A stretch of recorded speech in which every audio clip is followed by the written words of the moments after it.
Hello guys, in this video I am going to show you how to manage email settings in the MyFitnessPal calorie counting application.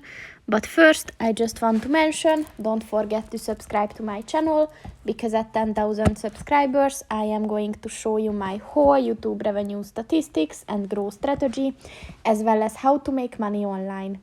Let's jump into it. First of all, open the application on your phone. And then click on the More button at the bottom of the page on the right.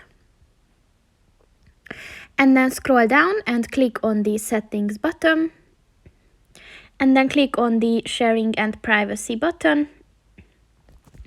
And then within this section, look for the Email Settings button and click on that. And as you can see, these are the email options that you can either enable or disable. So just choose the ones that you want to receive emails on.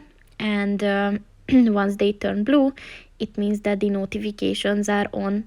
So that's pretty much it for this video, guys. See you in the next one. Goodbye.